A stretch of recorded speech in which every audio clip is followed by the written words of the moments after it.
Hi, everyone. So, yeah, me again. I was just on the panel a moment ago, but I'm Josh Duggan. We have Marnie Desange from Fred Perry. We have Jessica from Boa, and we have Lillian from Wolf and Badger. And today we're talking through international. So, yeah, we spoke through tariffs briefly a moment ago, so we'll probably touch on those initially. But I wanted to kick off with Marnie. So Fred Perry have got amazing presence in Asia. And yeah, I just wanted to talk you through, have you talk us through yeah, what you do there, how much do you localize, how have you kind of like driven growth, yeah, for that market? Okay. Hi, everyone. I head up e-com and digital marketing at Fred Perry. So yeah, I mean, Asia, it's been a long journey. I'm going to start off with China. So, I mean, with China, they're the guys that it's been tougher to get in with. So you kind of got to give a lot of your control away. So we did it via joint venture. Early doors, we started off with retail stores. We then built a wholesale presence. We then, once we felt like that was in a good place, then we thought about our digital landscape. And so back then, really, the option was Tmall. Now it's sort of JD. And I think sort of the growth there of you know, sort of sum that up, like we've just opened stores, and then we did wholesale, and then we did, you know, it's been a journey. And really now where our focus in China is on the social commerce piece.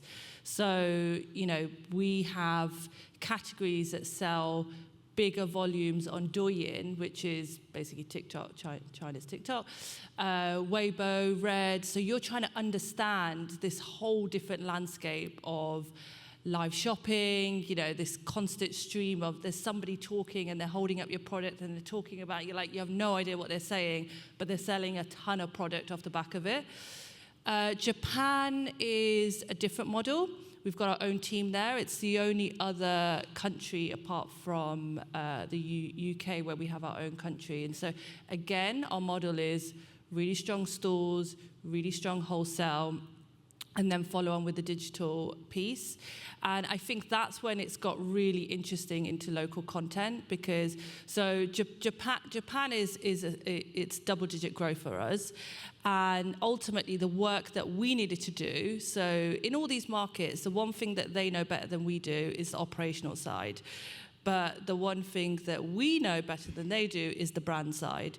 So we spent a lot of times going over there, educating them, and really working on the tone of voice and figuring out what is the balance of local content versus global content.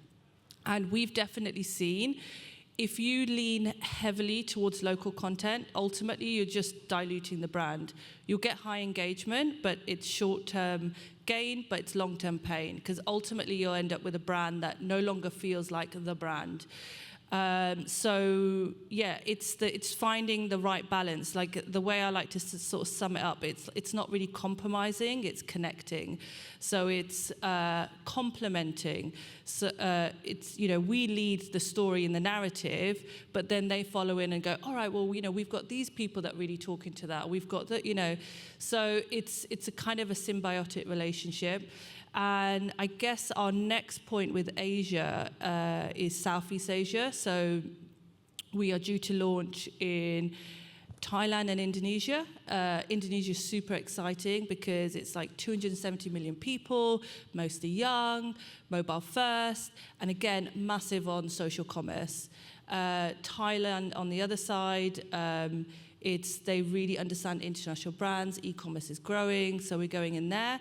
And they also, you know, it's sort of tinkering with the social commerce piece. So our real challenge there with local content, when you are doing things like live shopping, is what are they saying about the product? And, you know, telling someone how your website should look and how it should sound, or your social channels should look and how it sounds, is fine, that's manageable. But when you go into live streaming, that's kind of where that's our challenge, basically. Yeah, brilliant, thank you. And yeah, Jessica, Boa is a brand who have seen tremendous growth for the last few years, and in the US specifically, you've grown hugely. So yeah, why don't you talk us through how you've managed to scale in the US, what you've learned, and yeah, what recommendations you might have for the audience?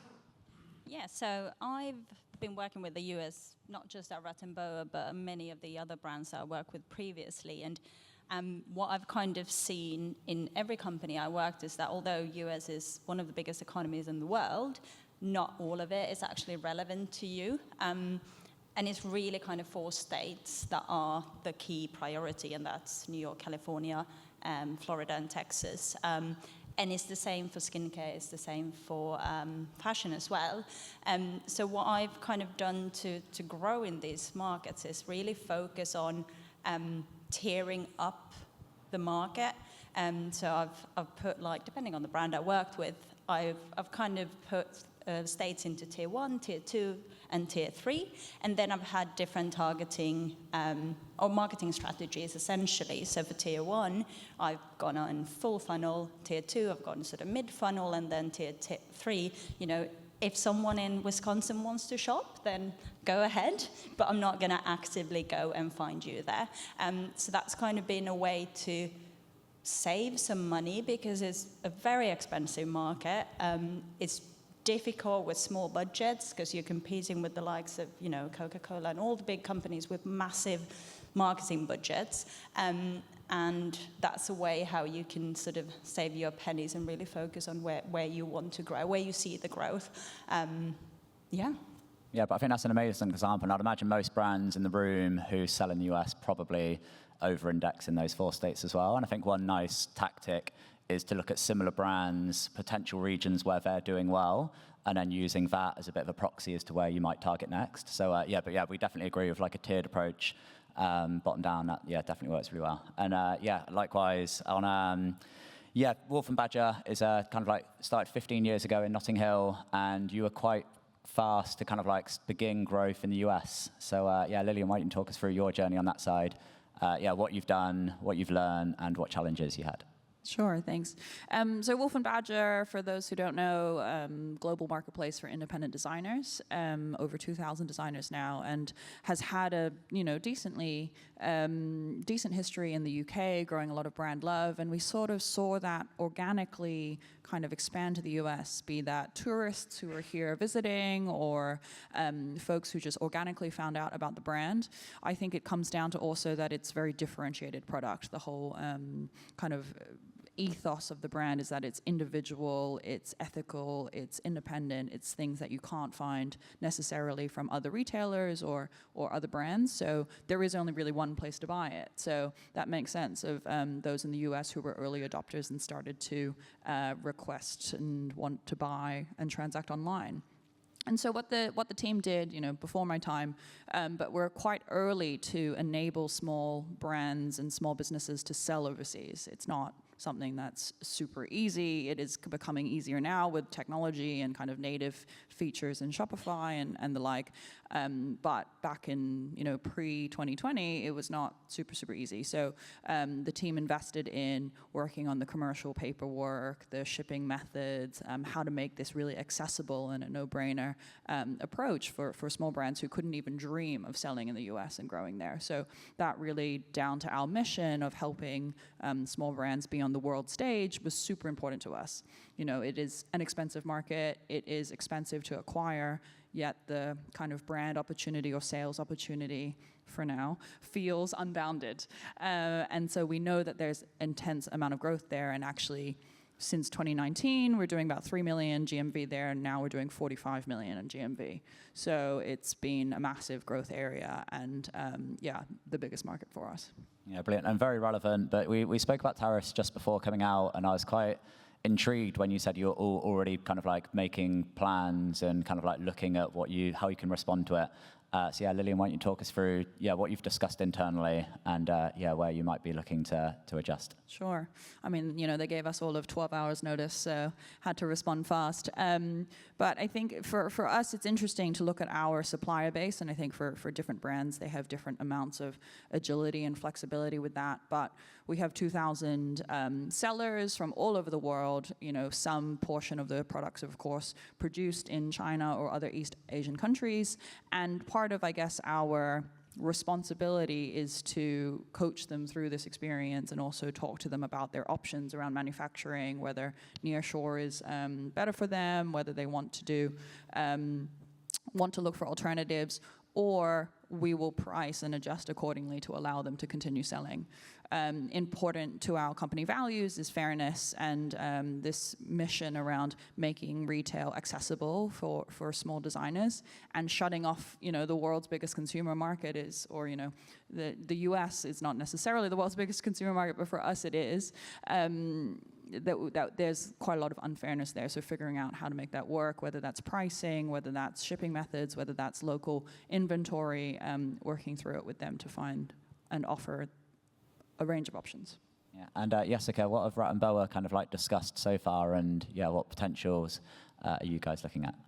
Yeah, so this became overnight our top one priority, as probably for a lot of other brands as well. So as a business, most fashion businesses, we rely quite heavily on China as our manufacturer. And for us, US is our fastest growing market as well. So we are in a bit of a pickle here. So what we're trying to do is cover all our bases. We're looking at what we're doing with production. We're looking at what we're doing with warehousing. We're looking at, pricing structure, because the rules change every day as well. Every morning I wake up to new tariff rules. So it's really hard to keep up.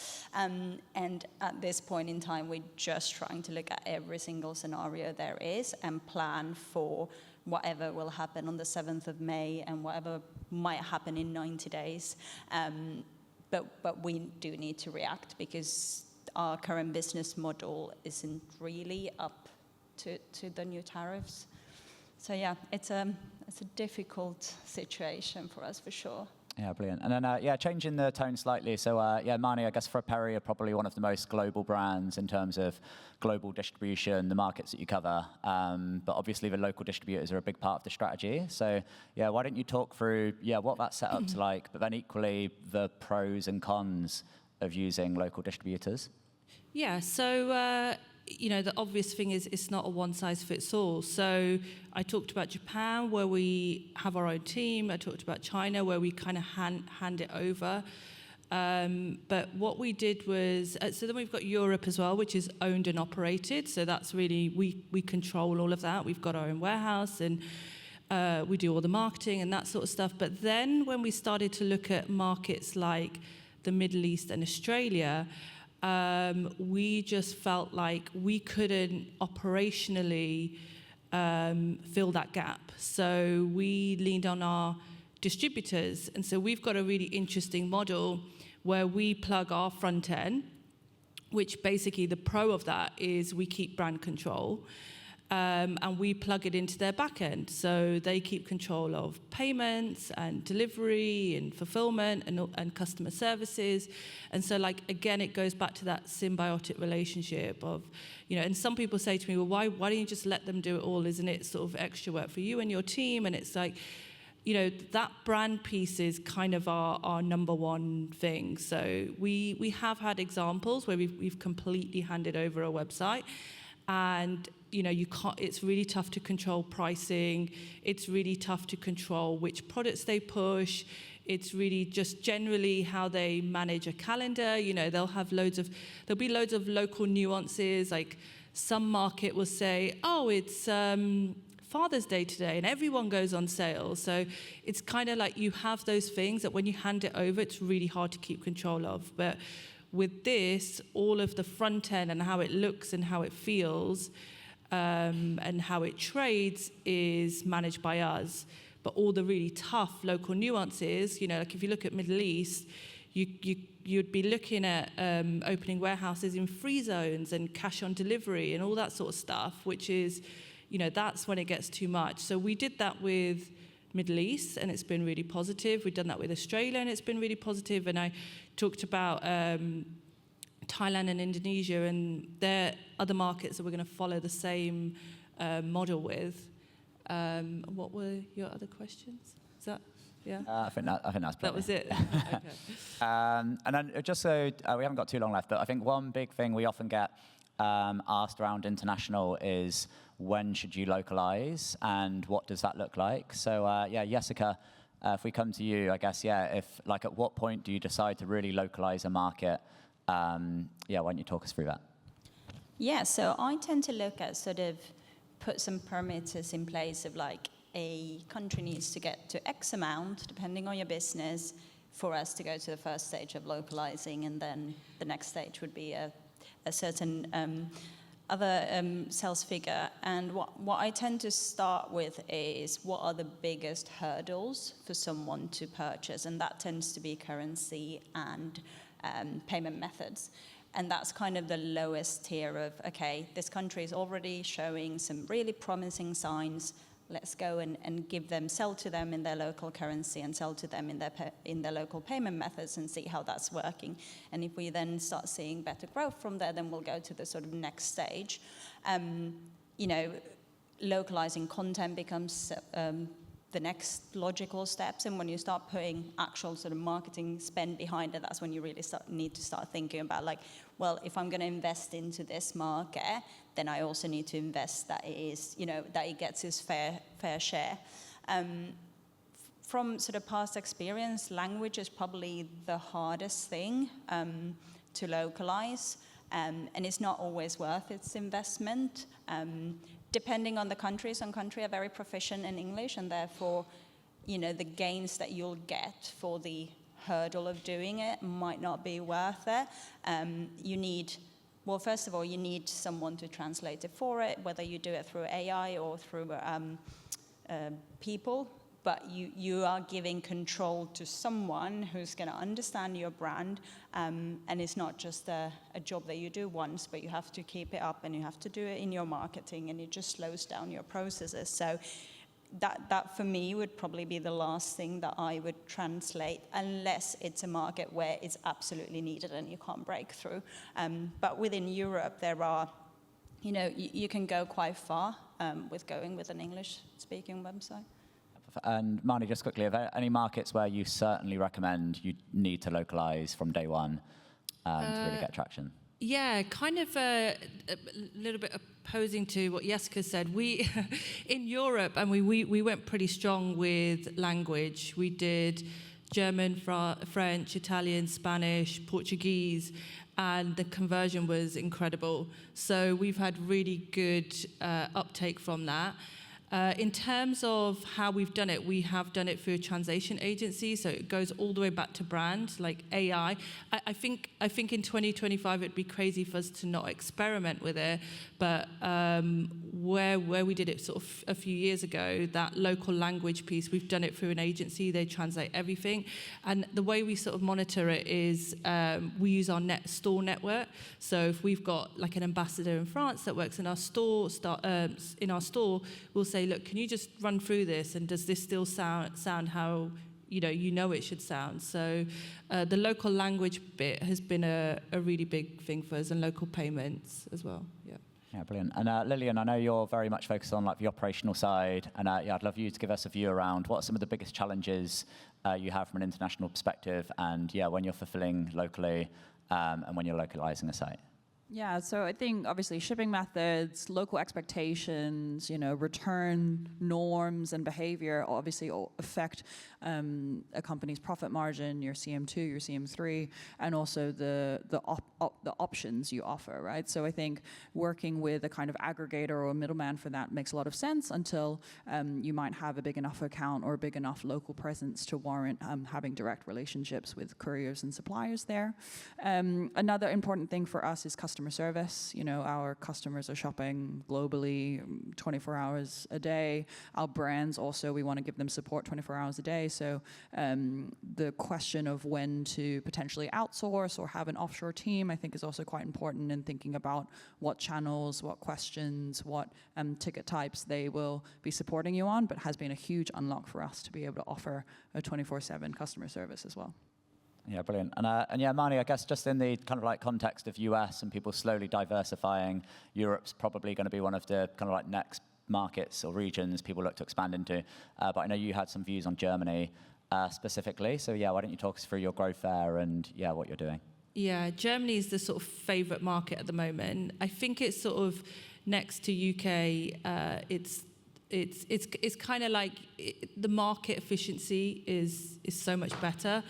And I think it's because if you take UK, we've got a lot of wholesalers, so we're kind of competing against ourselves. And in Germany, we have wholesale, but and then they're just quite, kind of want to say, they're just not as aggressive with the marketing. So we've really been able to go in with Meta and Google and really sort of claim that market, get really high ROAS. And we've done loads of stuff about understanding what product works and what doesn't work. So Germany is one of our top markets this year, so one to watch.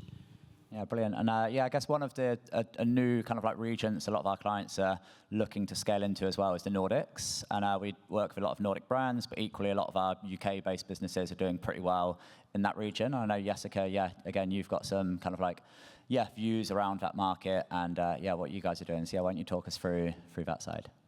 Yeah, I think when it comes to the Nordics, people do quite often clump it together, but you've actually got quite a complex market. You've got 4 languages, you've got 4 currencies, you've got one country that isn't part of the EU, and they all also prefer different delivery methods. So when it kind of comes to entering the Nordics, is actually quite complex. And that's why a lot of brands stay away from it as well. So it's also kind of an opportunity because not everyone's going to want to enter that. It's not a huge market and it's complex. So I think if you do want to enter it, you need to kind of understand the at least the currency and the payment methods because we don't share any of the payment methods within the Nordic regions. Everyone loves paying in different ways.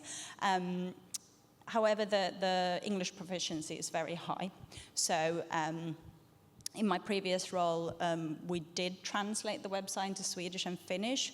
However, Denmark and Norway, we just let that run in English. And they do kind of understand that language, so it did work. But localizing payment methods, I think, is probably the key, and the currencies. Yeah, I think that's a brilliant point. Yeah, we've definitely had clients who have localized, I guess, certain elements, but have managed to keep kind of like an English site to still perform quite well. And then very, very conscious of time. But final question, because I know Marnie spoke a lot around like local distributors and the benefit there. But Lillian, I know you've got like a central UK team, and I guess you've got a bit of a view that that's sufficient for global expansion. So why don't you just talk us through the benefits of having it all housed in the UK and what that structure is? Sure. So I think it obviously depends how big the team is, how much the resourcing is, how localized you're going with content. And, we're still exclusively in English, so I think that's, and no kind of serious JVs or partnerships out there. So that would probably warrant having a satellite team. But we are 90% UK, a small amount of retail and marketing staff in New York and LA, which I think is great for local activations because, as I said, we're a US first brand and we appear very US centric in our marketing, in our language, in our branding. Yet we're all actually here. And it's working well for now.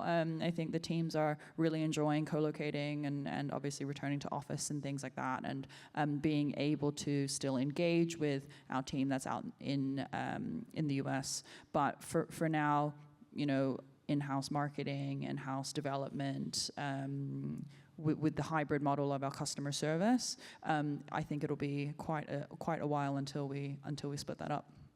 Okay, brilliant. Yeah, and thank you very much to the panelists. Please give a warm thank you. We're definitely over for time.